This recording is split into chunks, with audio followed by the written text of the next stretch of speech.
सुनने में आ रहा है कि अक्षय कुमार ने खुदकुशी कर ली है। क्या ये न्यूज़ सच है या झूठ? जानने के लिए वीडियो को लास्ट तक देखिएगा। Welcome back to Ramze Wafa channel. यहाँ पे आपको तमाम लेटेस्ट सोशल मीडिया की अपडेट मिलती रहती हैं। अगर आप लोगों को ये वीडियो पसंद आती है तो कमेंट्स बॉक्स में कमेंट्स करके लाजमी बताएं। जैसा कि अब कहा जा रहा है कि अक्षय कुमार ने खुदकुशी कर ली है, तो ये न्यूज़ बिल्कुल बिल्कुल गलत है। अक्षय कुमार अपनी लाइफ में बहुत ज़्यादा खुश हैं और मुतमईन हैं। उनकी फ़िल्म OMG रिलीज़ होने के बाद लोग उन पर इनाम लगा रहे हैं कि अगर अक्षय कुमार को किसी ने थप्पड़ मारा तो उसे 10 करोड़ मिलेंगे, 1 लाख मिलेंगे, 10 लाख मिलेंगे, इस तरह से लगाया जा रहा है। अगर अक्षय कुमार को पकड़ के लिया है तो उन्हें ये मिलेगा, ये होगा।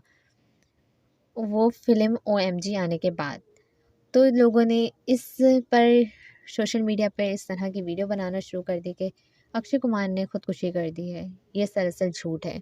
अक्षय कुमार अपनी फ़िल्म से बहुत ज़्यादा मुतमईन और खुश हैं, बट उनकी फ़िल्म इतनी नहीं चल पाई क्योंकि एक और फ़िल्म इसके बीच ही रिलीज़ हो गई, जिसकी वजह से इनकी फ़िल्म स्टॉप हो गई है चलना।